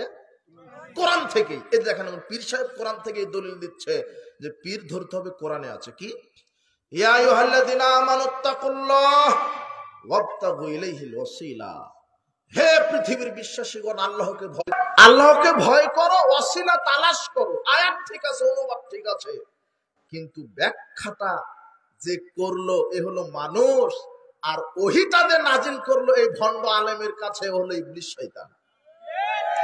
ও বলে দিল যে তুমি এইভাবে ব্যাখ্যা মেরে দাও। কিভাবে? যে পীরের সেজদা না করলে চলার সমতে পাহাড়ের গুহায় আটকে গেল। হাদিস জানা নাই? এই হাদিসটা শোনাচ্ছেন কে? সাহাবীদেরকে। রাসূল সাল্লাল্লাহু আলাইহি ওয়াসাল্লাম। তিনজনের একজন আল্লাহর কাছে তারা পরস্পর বলা বলি করলেন যে আমাদের যে একজন বললেন, আল্লাহ আমি দিন মজুরি নিয়েছিলাম, তাকে পূর্ণ পারিশ্রমিক দিয়েছি তো দিয়েছি, আরো দিয়েছি, কাজেই পাথরটা সরিয়ে দেন। আল্লাহ সুবহানাহু ওয়া তাআলা এই তিনজনের সৎ আমলের উসিলায় দুনিয়াবী বিপদ থেকে বাঁচিয়ে দিলেন। কি এরা পীরের উসিলা তালাশ করেছিল? এখানে উসিলা মানে রাসূল সাল্লাল্লাহু আলাইহি ওয়াসাল্লাম বুঝালেন সৎ আমল। কি আমল? সৎ আমল। কিন্তু শয়তান, এই ভণ্ড পাগড়িওয়ালা শয়তানকে ওহী করে বলে দিল, ফতোয়া মারা দিল, ওয়াসিলা মানে পীর ধরো। কথা বুঝেন নি মনে? তাহলে ব্যাখ্যাটা কারটা নেবেন, শয়তানেরটা না রাসূল সাল্লাল্লাহু আলাইহি ওয়াসাল্লামেরটা? কথা বুঝেননি? আয়াত ঠিক আছে, বক্তা কোথায় থেকে বক্তব্য দিল? কোরআন থেকে, কিন্তু ব্যাখ্যা মেরে দিল ইবলিশের শয়তানের। ব্যাখ্যাটা নিল ইবলিশ শয়তান থেকে, কারণ ইবলিশ তার উপরে কি করলো? ওটা ওহী। ইবলিশ বলে দিল যে ওয়াসিলা মানে তুমি এখন বলো যে পীর ধরতে হবে। কথা বুঝেননি? সারা আলাইহিস সালাম যখন স্বৈরাচারী বাদশার নিকটে গেল, স্বৈরাচারী বাদশা তার হাত দিকে, তার শরীরে হাত দেওয়ার চেষ্টা করলেন, তাকে উপভোগ করবেন, জেনা করবেন। তখন সারা কি পীরকে ডেকেছিল? জানলে হে পীর, হে আব্দুল কাদের জিলানী, গাউসুল আজম, আমাকে বাঁচাও। তখন সারা বললেন আমাকে ওযু করার সুযোগ দেন। ওযু করে 2 রাকাত সালাত আদায় করে এবারে বলছেন, আল্লাহুম্মা ইন কুনতু আমানতু বিকা ওয়া বিরাসূলিকা ওয়া হাসানতু যাওজি ওয়া শামতু ফারজিন লা যাওজি ফালা তুসাল্লিত আলাইয়া হাদাল কাফির। আল্লাহ, আমি যদি তোমার উপরে ঈমান এনে থাকি, তোমার রাসূলের উপরে যদি ঈমান এনে থাকি, আমার সতীত্বের যদি হেফাজত করে থাকি, সারা পৃথিবীর সব পুরুষ থেকে শুধু আমার স্বামীর কাছে, স্বামীর ব্যতীত সবার কাছ থেকে যদি আমি আমার সতীত্বকে হেফাজত করে থাকি, আমি তোমার উপরে ঈমান এনেছি, তোমার রাসূলের উপর ঈমান এনেছি, আমি ঈমানের উসিলায় তোমার কাছে এই শয়তান থেকে বাঁচতে চাচ্ছি। আল্লাহ সারা আলাইহিস সালামকে ঈমানের উসিলা কবুল করে তাকে বাঁচিয়ে দিলেন। তাহলে ওয়াসিলা মানে ঈমানের উসিলা। কিসের উসিলা? ওয়াসিলা মানে সৎ আমল। 10টা টাকা ফকিরকে দিয়ে আল্লাহকে বলবেন, আল্লাহ এই 10 টাকার উসিলাই তুমি আমার মাকে সুস্থতা দান করো। 2 রাকাত সালাত আদায় করে বলবেন, আল্লাহ এই 2 রাকাত সালাতের উসিলাই তুমি আমার বাপের কবরের শাস্তি মাফ করে দাও। এটা হলো সৎ আমলের উসিলা। কথা বুঝেননি মনে হয়? একজন মা 2 রাকাত সালাত আদায় করে বলবো, আল্লাহ এই রাতে 2 রাকাত সালাত আদায় করলাম, তুমি আমার ছেলে মেয়েকে কোরআনের দ্বীনের আলেম তৈরি করো। সৎ আমলের উসিলা। কথা বুঝেননি? কিন্তু কোরআন হাদিস থেকে ইবারত করছে। সূরা কাহাফের 18 নম্বর সূরা 17 নম্বর আয়াত দেখেন, এই পাগড়িওয়ালা শয়তান কোরআনের আয়াত তেলাওয়াত করে বলছে কি, মা ইয়াহদিল্লাহ ফাহুয়াল মুহতাদ, আল্লাহ যাকে হেদায়েত দেয় সে হেদায়েত প্রাপ্ত হয়, ওয়া মা ইউদলিল ফালান তাজিদা লাহু ওয়ালিয়াম মুরশিদা, আর যে পথভ্রষ্ট হয়েছে তার কোনো মুর্শিদ নাই। কাজেই সে যদি হেদায়েত পেতে চায়, পাপ যদি ক্ষমা করে নিতে চায়, তাহলে পীরের বায়াত হতে হবে, মুর্শিদের বায়াত হতে হবে। এই যে আল্লাহ বলছেন মুর্শিদা, কোরআনে কি বলছেন আল্লাহ? মুর্শিদা। এই মুর্শিদা, এখানে মুর্শিদ শব্দের অর্থ হেদায়েত দানকারী। হেদায়েত দানকারী কে? আল্লাহ। কোরআন হাদিসের ভুল অপব্যাখ্যা করে বলছেন পাপ ক্ষমা হবে পীরের দরগায় মানত করলে, পীরকে সেজদা করলে, পীরের বায়াত নিলে, পীরের দরগায় মানত করলে, গরু খাসি মানত করলে, মাজারে টাকা দান করলে পাপ ক্ষমা করতে পারে কে? সূরা ইমরানের 135 আয়াতে বলছেন, ওয়া মা ইয়াগফিরুয যুনুবা ইল্লাল্লাহ, আল্লাহ ছাড়া আর কে পাপ ক্ষমা করতে পারে? কিন্তু আপনার ভিতরে শয়তান ওহী করেছে যে না, মাজারে পীরের রাস্তা নাই, কিছু মানত করলে পাপ ক্ষমা হয়, বালা মুসিবত দূর হয়, বিপদ কেটে যায়। অথচ বিপদ দেওয়ার মালিক কে? কাটানোর মালিক কে? আল্লাহ।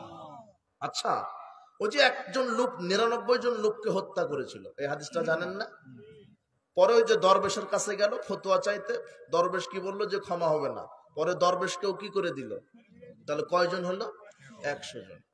এই 100 জন হত্যাকারী ব্যক্তিকে পীর ক্ষমা করেছিল না আল্লাহ? ওই যে একটা পতিতালয়ের নারী কুকুরকে পানি পান করালো, ওই পতিতালয়ের নারী পাপকে পীর ক্ষমা করেছিল না আল্লাহ? ওই যে একজন ব্যক্তি বললেন, হে আমার সন্তানেরা, আমি যখন মারা যাব আমাকে পুড়িয়ে অর্ধেক ছাই পানিতে অর্ধেক ছাই মাটিতে ফেলে দিও, তোমাদের আল্লাহ যদি আমাকে ধরতে পারে এত শাস্তি দিবে, লাইওয়াজিবানু আযাবান লাইওয়াজিবু আহাদাম মিনাল আলামিন, এত শাস্তি দিবে যে পৃথিবীর আর কাউকে দিবে না, কাজে আমাকে পুড়িয়ে ফেলে ছাই করে দিও। আল্লাহ সুবহানাহু ওয়া তাআলা সব ছাইগুলিকে জমা করে বললেন, লেমা ফালতা হাদা, তুমি এই কাজ কেন করলে? তখন ওই ব্যক্তিটা বলছেন, মিন খাশিয়াতিক আনতা আলাম, আপনার ভয়ে করেছি আর আপনি তো ভালো জানেন। তখন আল্লাহ বলছেন, ফাগুফিরা লাহু, আমি তাকে ক্ষমা করে দিলাম। এই ব্যক্তিকে পীর ক্ষমা করলেন না আল্লাহ ক্ষমা করলেন? তো যে আল্লাহ পতিতালয়ের নারীকে ক্ষমা করতে পারে, যে আল্লাহ 100 জন হত্যাকারী ব্যক্তিকে ক্ষমা করতে পারে, সেই আল্লাহ পীর ছাড়া আমাকেও ক্ষমা করতে পারবে। কথা বুঝেননি? কিন্তু এই যে খানকার পাগড়িওয়ালা শয়তানে কোরআন থেকেই দলিল দিচ্ছে যে পাপ ক্ষমা করতে হলে মুর্শিদের মুরিদ হতে হবে। আয়াত ঠিক আছে, কিন্তু ব্যাখ্যাটা এই ওহিটা কে করলো ওর কাছে? শয়তান। কথা বুঝেননি? এরা হলো শয়তানের দালাল। কি? শয়তানের দালাল। এগুলো হলো শিরক। কবর পূজা, খানকা পূজা, পীর পূজা, ওসিলা পূজা, এগুলি শিরক। আমি কিছু চাইবো আল্লাহর কাছে, আমি প্রার্থনা করবো আল্লাহর কাছে, আমি বিপদে পড়লে সাহায্য চাইবো আল্লাহর কাছে। শয়তান এক শ্রেণীর তার দালালের উপরে এইভাবে ভ্রান্ত ওহী নাজিল করে, ভ্রান্ত কুমন্ত্রণা দিয়ে মানুষকে মুশরিক বানাচ্ছে। ঠিক এইভাবেই শিরকের ডেলিভারি হয়েছে ইসলামের ভিতরে, ঠিক বেদাতের ডেলিভারি দিয়েছে শয়তান এইভাবেই।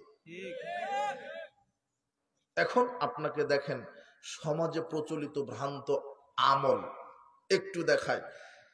শিরকের ব্যাপার আলোচনা করলে মানুষ একটু লোড নিতে পারে, যখন বেদাতের ব্যাপার আলোচনা করে তখন মানুষ আর লোড নিতে পারে না।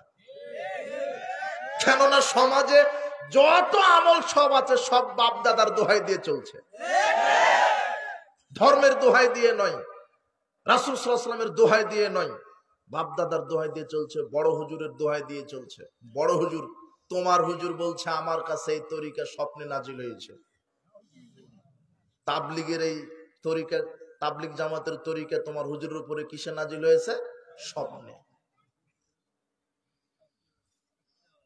একটু বোঝার চেষ্টা করেন।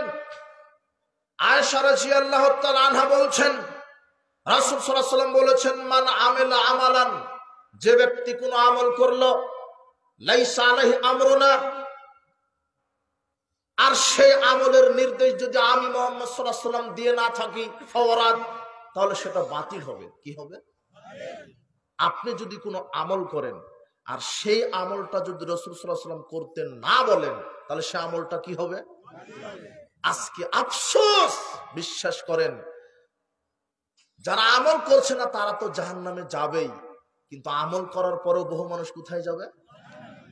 তাহলে এই আমলকারী কোন আমলকারী?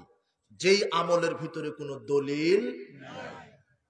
দলিলবিহীন আমলের 5 পয়সা মূল্য নাই। আপনি আজকে দলীয় দাপটে বাপদাদার দোহাই দিয়ে, দেশাচারের দোহাই দিয়ে বানোয়াট ভ্রান্ত আমল আপনি কায়েম করছেন, বাস্তবায়ন করছেন, অথচ বিচার মাঠে গুলি দলীয় দাপট থাকবে না, সংখ্যাগরিষ্ঠতা থাকবে না, বড় হুজুর কোন পীর ওলিয়া উলিয়া গাউস কুতুব ইমাম খতিব থাকবে না। সেদিন যার আমলটা রাসূল সাল্লাল্লাহু আলাইহি ওয়াসাল্লামের সাথে মিলে যাবে তারটা কবুল করা হবে। আর আপনার আলখাল্লা পাগড়ি জুব্বা যত বড়ই হোক, যদি রাসূলের উল্টা আমল করেন পরিণাম জাহান্নাম হবে। আমি আপনাকে কি বুঝাতে চাচ্ছি আর আপনি কি বুঝতেছেন? আপনার হুজুর কোরআন হাদিসের অপব্যাখ্যা করছে, আপনার হুজুর বাপদাদার দোহাই দিচ্ছে, সংখ্যাগরিষ্ঠতার দোহাই দিচ্ছে, অথচ দলিল ছাড়া আমল টিকে না। দলিল ছাড়া কোনো আমল টিকে না। তোমার হুজুর বলছে এই আমলটা যে করা যাবে না, করলে ক্ষতি কি, এর তো নিষেধ নেই। তোমার হুজুর বলছে, তোমারও যে মুরব্বী বলছে, শোনো, এই মৌলবী আর মুরব্বী এরা সহজে সোজা হবার চায় না। তাই বলে মুরব্বীরা মন খারাপ করে না। মুরব্বীরা এক সময় তো যুবক ছিলেন, কিন্তু যুবকেরা যেখানে কোরআন এবং সহিহ হাদিস পাচ্ছে সঙ্গে সঙ্গে তারা সংশোধন করে নিচ্ছে। আলহামদুলিল্লাহ, যুবকদের ভিতরে এই সুন্নাহ এবং তাওহীদের জাগরণ শুরু হয়েছে। আলহামদুলিল্লাহ, এক তরুণে, এক জাগরণে 5 আগস্ট শুধু মূর্তি ভাঙা হয়েছে। এইবারে আমরা বিশ্বাস রাখি বাংলাদেশের আহলে হাদিস যুবক, তাওহীদি যুবক, ছাত্র সমাজ এইবারে যদি তাওহীদের পতাকা নিয়ে মাঠে নামে, এই খানকার পাগড়িওয়ালা, খানকার হুজুর, দাড়িওয়ালা, টুপিওয়ালা, পাগড়িওয়ালা কবর, খানকা, এগুলোরও কবর রচিত হবে ইনশাআল্লাহ। আর যুবকেরা এমন সুন্নাহর পতাকা নিয়ে যখন নামবে, যেদিন সুন্নাহ বিজয় হবে, সেদিন বিদাতীরা লুকানোর জন্য শিয়ালের গর্ত খুঁজে পাবে না ইনশাআল্লাহ। বুঝতে হবে, বুঝবে এক সময়, না বললে বুঝবে কি, বলতে হবে। শোনেন, দলিল ছাড়া আমল টিকবে না বিচারের মাঠে। অথচ আপনি বলছেন এই আমলটা করলে ক্ষতি কি, বাপদাদা থেকে করে আসছি। আরে বাপদাদার দোহাই দেওয়া কাদের বৈশিষ্ট্য, এটা কি জানেন? শোনেন, বাপদাদার দোহাই দিয়েছে মক্কার কাফের মুশরিকরা।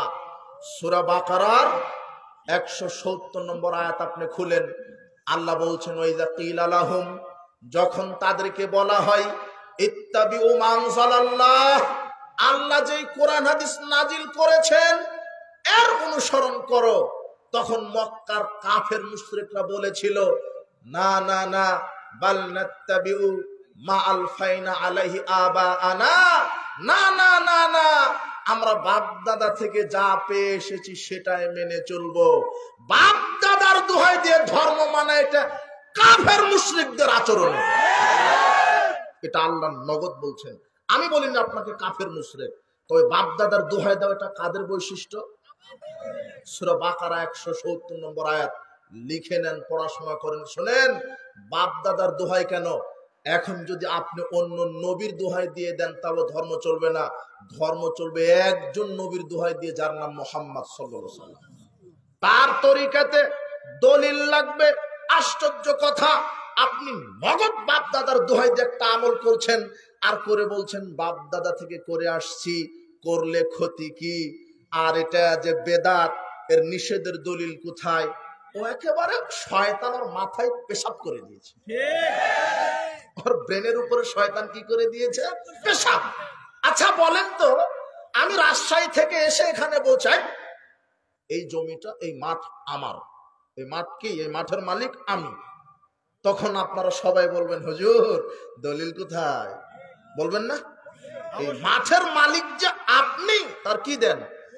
দলিল দেন। এখন আমি যদি এসে বলি যে না না না, এই মাঠের মালিক আমি না, তাও আবার যদি আপনি বলেন আপনি যে না, তার দলিল দেন, কথা বুঝেননি মনে হয়? তো যেটা নাই তার কি দলিল হয়? কথা বুঝেননি? আল্লাহ বেদাতি মৌলবীকে বোঝার তৌফিক দান করুন। দলিল ছাড়া আমল টিকবে না, দলিল থাকতে হবে। যেটা নাই তার দলিল হয় না। জান্নাতে যেতে, জাহান্নাম থেকে বাঁচতে যত আমলের প্রয়োজন আমার নবী মুহাম্মদ সাল্লাল্লাহু আলাইহি ওয়াসাল্লাম সব বলে দিয়েছেন। বাড়তি একটা আমল বানিয়ে করতে হবে না, কমও করতে হবে না, বেশিও করতে হবে না। আল্লাহ সুবহানাহু ওয়া তাআলা নিজে দলিলের উপরে শক্ত ছিলেন। কে? দলিল। সেদিন আমার বক্তব্যের বিষয় নিয়েছিলাম দলিল এই পাশে কোথায়, কিন্তু আমি বক্তব্যটা করতে পারিনি। আল্লাহ সুবহানাহু ওয়া তাআলা নিজে দলিলের উপরে শক্ত ছিলেন। সূরা হুজরাতের 6 নম্বর আয়াতে আল্লাহ বলছেন, ইয়া আইয়ুহাল্লাযিনা আমানু ইন জাআকুম ফাসিকুম যখন তোমাদের কাছে কোনো ফাসেক আছে, ফাতাবাইয়ানু বিনাবাইন ফাতাবাইয়ানু ইন জাআকুম ফাসিকুম ফাতাবাইয়ানু বিনা না ইয়া আইয়ুহাল্লাযিনা আমানু ইন জাআকুম ফাসিকুম ফাতাবাইয়ানু। শুনেন, আল্লাহ বলছেন সূরা হুজরাতের 6 নম্বর আয়াতে, যখন কোনো ফাসেক কোনো খবর নিয়ে আসে দলিল সহ যাচাই করো। কি সহ? দলিল সহ।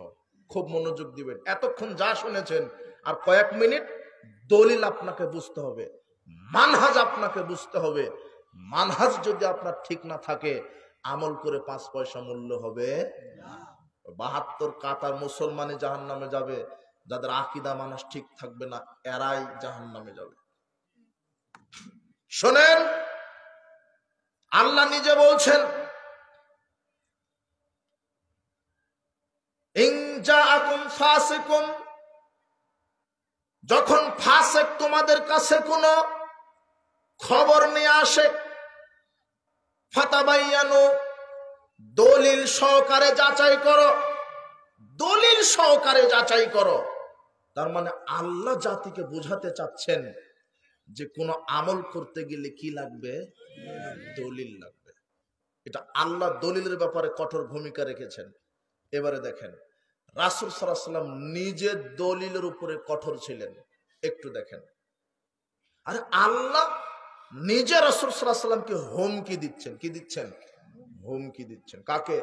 মুহাম্মদ সাল্লাল্লাহু আলাইহি ওয়াসাল্লামকে। দেখেন, আল্লাহ বলছেন, ওয়ালাউ তাকাওয়ালা আলাইনা বা'দাল আকাওয়িল, মুহাম্মদ সাল্লাল্লাহু আলাইহি ওয়াসাল্লাম যদি কোনো কথা, একটা আয়াত অথবা একটা হাদিস নিজের থেকে বানিয়ে বলে যদি বলতো যেটা আল্লাহ বলেছেন, লাখাযনা মিনহু বিল ইয়ামিন, আমি আল্লাহ ডান হাতে তার হাতকে চেপে ধরতাম, সুম্মা লাকাতানা মিনহুল ওয়াতিন, আর আমি তার হৃৎপিণ্ডকে কেটে ফেলে দিতাম। যদি মুহাম্মদ সাল্লাল্লাহু আলাইহি ওয়াসাল্লাম তিনিও যদি শরীয়তের নামে কোনো কিছু আমল বা কোনো কিছু কথা বানিয়ে বলতেন, আল্লাহ মুহাম্মাদের কি কেটে ফেলতেন? হৃৎপিণ্ড কেটে ফেলতেন। তার মানে মুহাম্মদ সাল্লাল্লাহু আলাইহি ওয়াসাল্লাম যেটা বলেছেন কার পক্ষ থেকে আসছে? আল্লাহর পক্ষ থেকে। রাসূল সাল্লাল্লাহু আলাইহি ওয়াসাল্লাম নিজে দলিলের উপরে কায়েম ছিলেন, তিনি নিজে শরীয়তের কাছে জিম্মি ছিলেন। একটা আমল করবেন, নিজে করতে পারেননি, নিজের ক্ষমতা নেই। কার বিধান দ্বারা করতে হয়েছে তাকে? সহিহ বুখারী খুলেন, 2351 নম্বর হাদিস, সাল বিন সাদ রাদিয়াল্লাহু আনহু বলছেন, উতিয়ান নবী সাল্লাল্লাহু আলাইহি ওয়াসাল্লাম বিকাদাহিন, রাসূলের কাছে এক পেয়ালা পানি নিয়ে আসা হলো। ফাশারাবা মিনহু, তিনি পানি পান করলেন। ওয়াইয়ামিনিহি গোলামুন আসগারুল কওম, তার ডান দিকে ছিলেন একটা বাচ্চা, ছোট বালক। ওয়াইয়াসারিহি ওয়াল আশয়াখ ওয়াইয়াসারিহি, আর বাম দিকে ছিলেন অনেক মুরব্বী জ্ঞানী গুণী মানুষ, আবু বকর, ওমর, উসমান, এদের মতো জ্ঞানী জ্ঞানী মানুষ। ডান দিকে ছিলেন একটা ছোট্ট বালক। কয়জন? একজন। আর বাম দিকে ছিলেন জ্ঞানী গুণী, ভদ্র নম্র জ্ঞানী গুণী বৃদ্ধ মানুষ, সম্মানী মানুষ, তারা ছিলেন। রাসূল সাল্লাল্লাহু আলাইহি ওয়াসাল্লাম পানি পান করার পরে বলছেন, ইয়া গোলাম আতাদানু লি আন উতিয়াহুল আশয়াখ, তুমি কি আমাকে একটু অনুমতি দিবে? তুমি যদি অনুমতি দাও তাহলে আমি এক গ্লাস পানি এখন মুরব্বীদেরকে দেওয়া শুরু করব। বলেন তো অনুমতি চাইলেন কেন? এই বালকের কাছে অনুমতি চাইলেন কেন? উনি দিলে তো দিতে পারতেন এই বাম দিকের এই মুরব্বীদেরকে। হ্যাঁ, আল্লাহর বিধান কোন দিক থেকে শুরু করতে হবে? রাসূল সাল্লাল্লাহু আলাইহি ওয়াসাল্লাম নিজের এখতিয়ার হলো না যে তিনি বাম দিকে দিবেন, তিনিও শরীয়তের কাছে জিম্মি। আর আপনি একটা আমল তৈরি করে মেরে দিবেন বাপ দাদার দোহাই দিয়ে, নগদ আপনি ভণ্ডামি ছাড়া কিছু করছেন না। নগদ ভণ্ডামি, বাপ দাদার দোহাই দিয়ে ধর্ম চলবে না। একটা আমল করতে গেলে কি লাগবে? দলিল। দেখেন দেখেন, আপনাকে আরেকটু দেখাই। তিরমিজি খুলেন, তিরমিজি 3394 নম্বর হাদিস। বারা ইবনে আজবকে রাসূল সাল্লাল্লাহু আলাইহি ওয়াসাল্লাম ঘুমানোর দোয়া শেখাচ্ছেন। কিসের দোয়া? ঘুমানোর। বারা ইবনে আজবকে বলছেন, এই আলা উআল্লিমুকা কালিমাত, আমি কি তোমাকে একটা দোয়া শিখাবো না?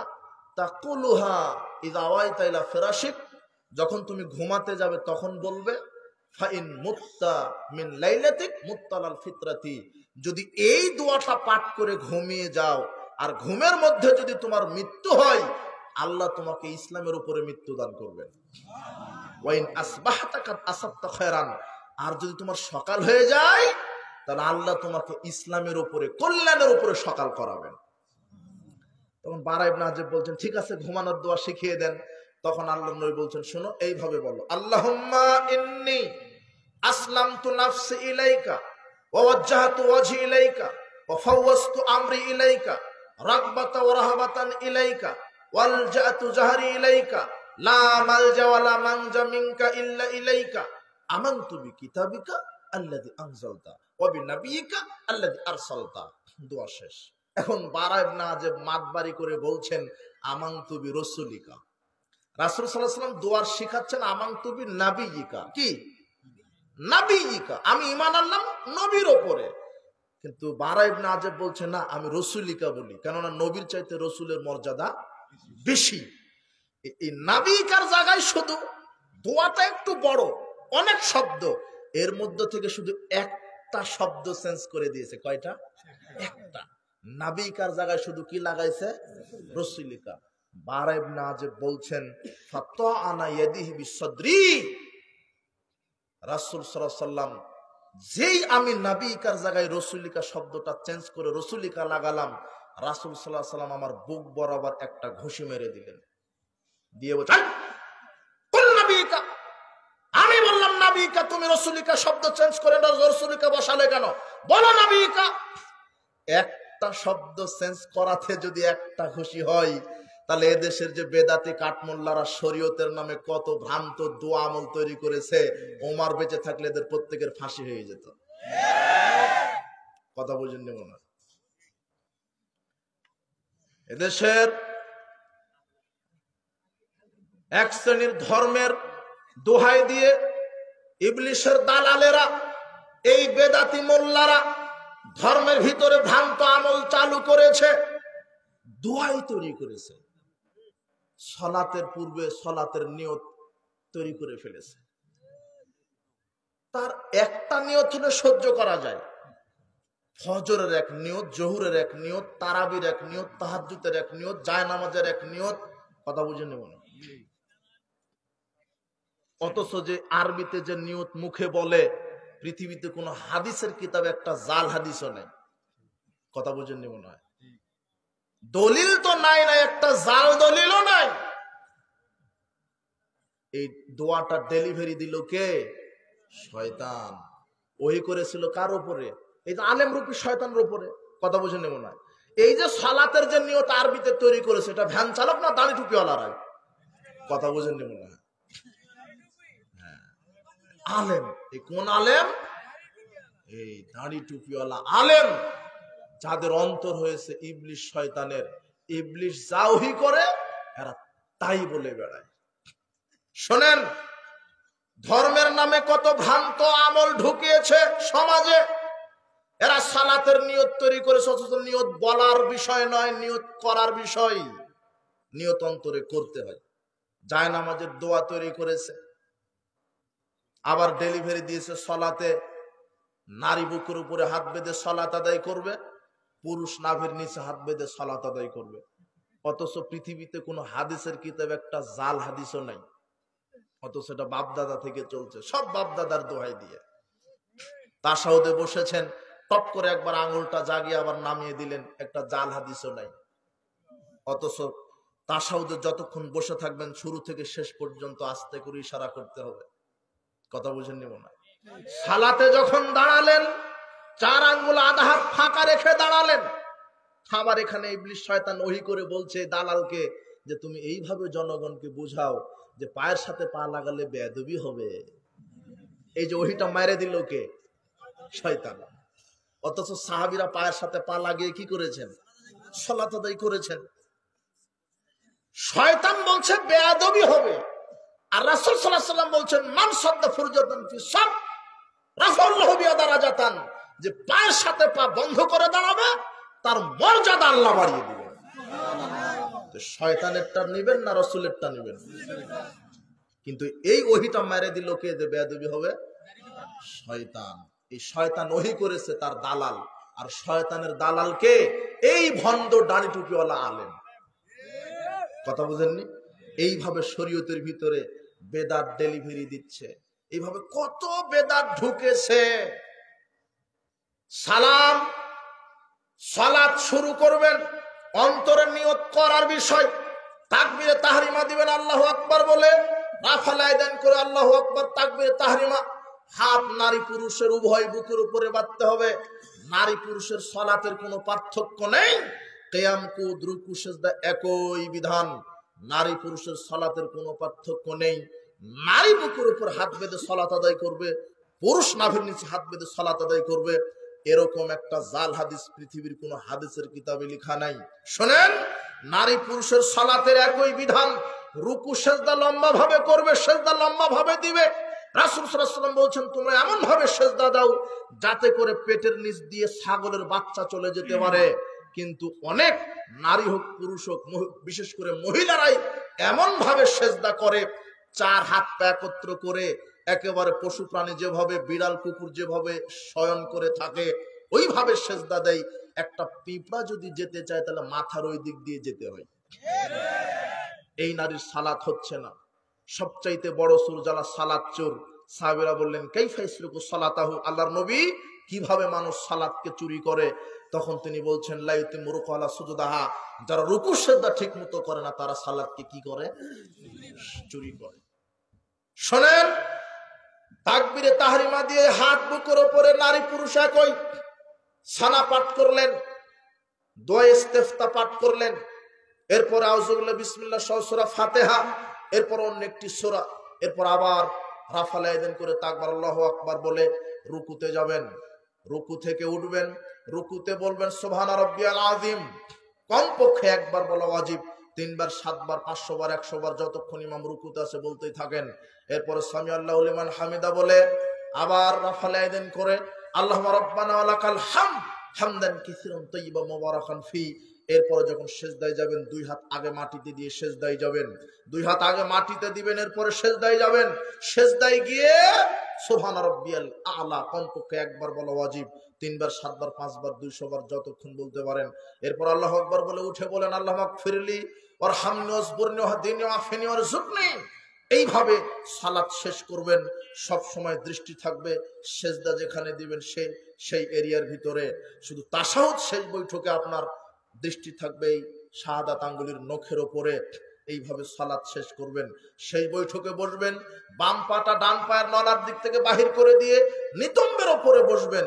তাশাহুদ, দরুদ, মাসুরা, এবং সেই বৈঠকে কোরআন হাদিস থেকে যত দোয়া জানেন, কোরআন হাদিস থেকে যত দোয়া জানেন, কোরআন হাদিস থেকে যত দোয়া জানেন, শেষ বৈঠকে বলার পরে সালাম ফিরিয়ে দিবেন, আসসালামু আলাইকুম ওয়া রাহমাতুল্লাহি ওয়া বারাকাতুহু, আসসালামু আলাইকুম ওয়া রাহমাতুল্লাহ।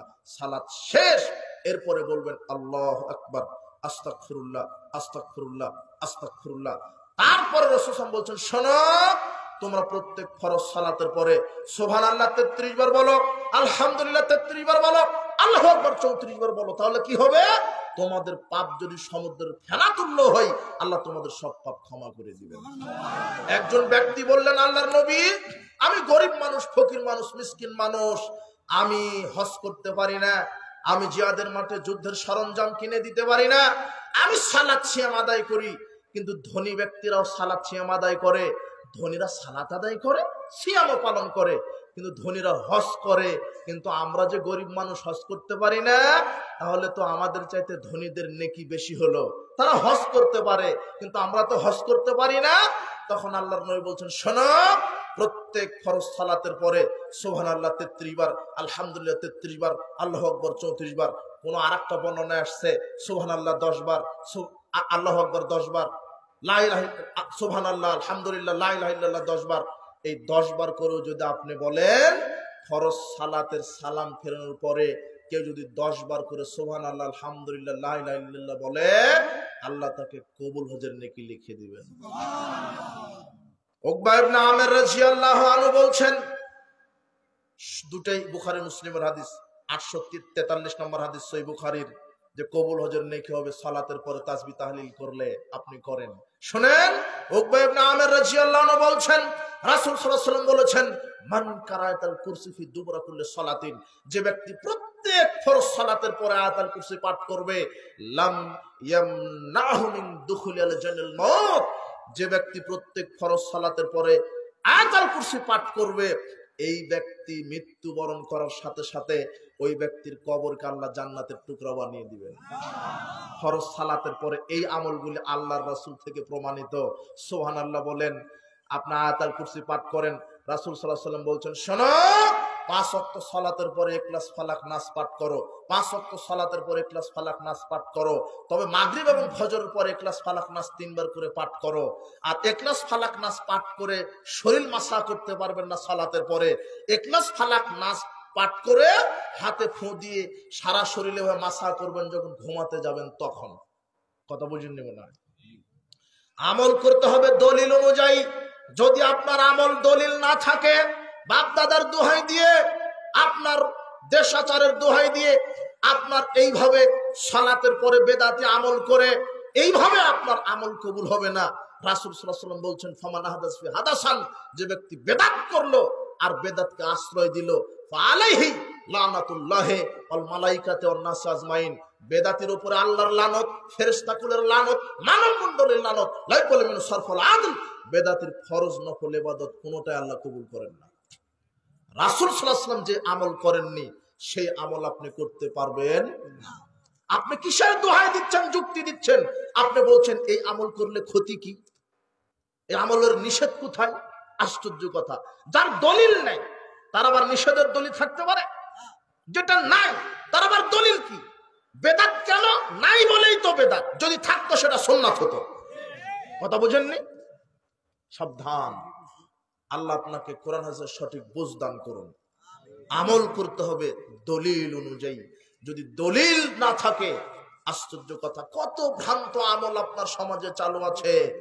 হাফেজ সাহেব কোরআন তেলাওয়াত শেষে বলছে সাদাকাল্লাহুল আযীম, অথচ একটা জাল দলিলও নাই।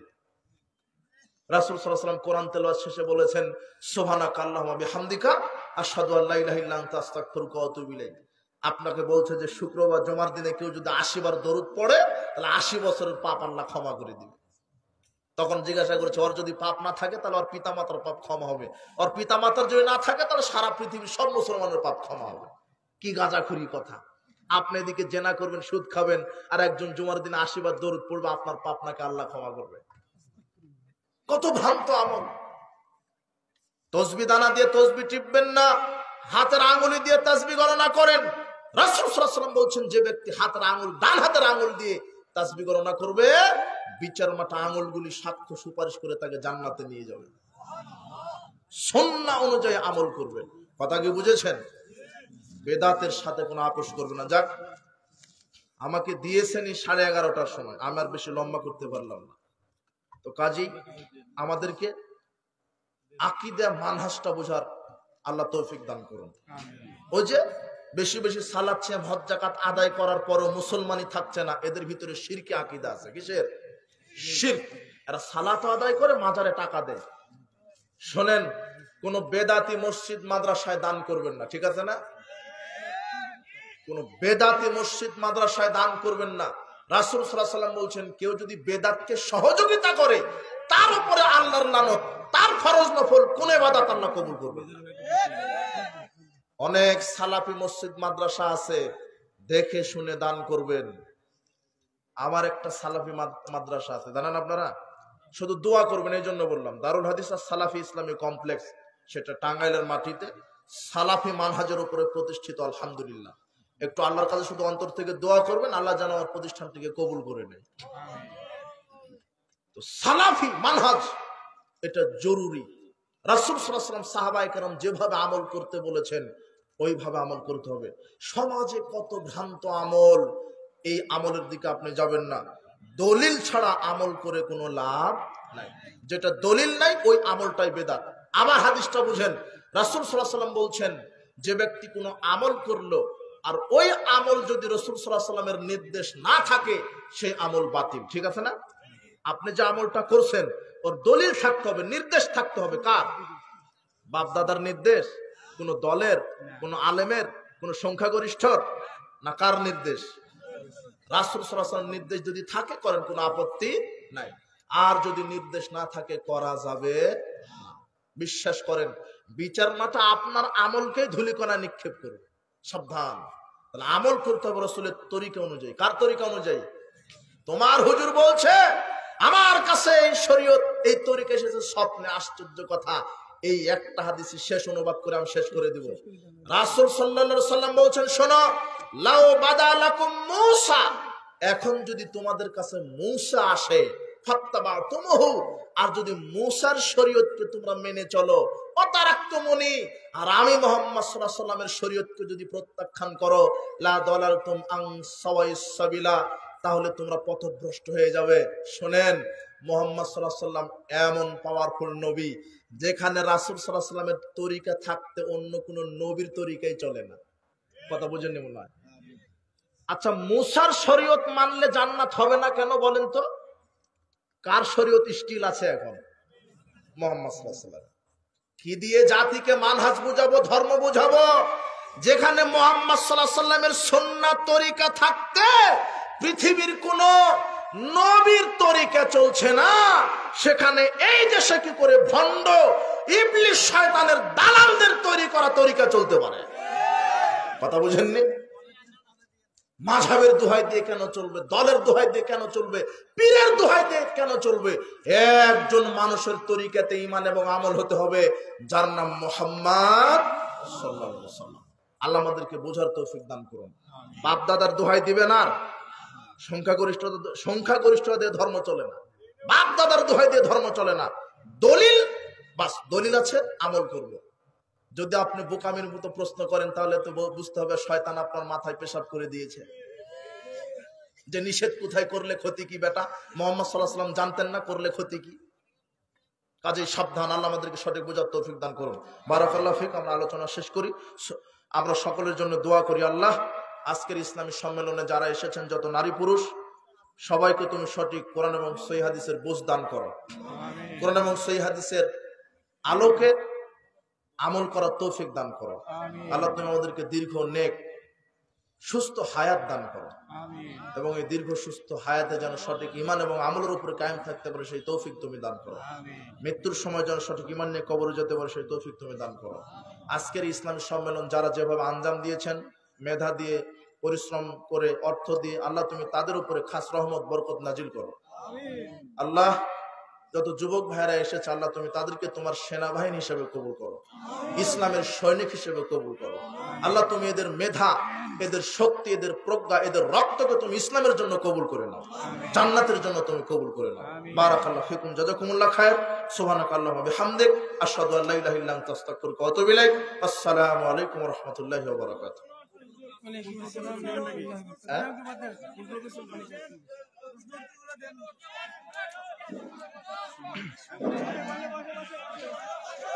আলহামদুলিল্লাহ ভাই, আপনারা অনেক রাত হয়ে গেছে, আর আপনাদের এই সময় দেওয়া সম্ভব নয়।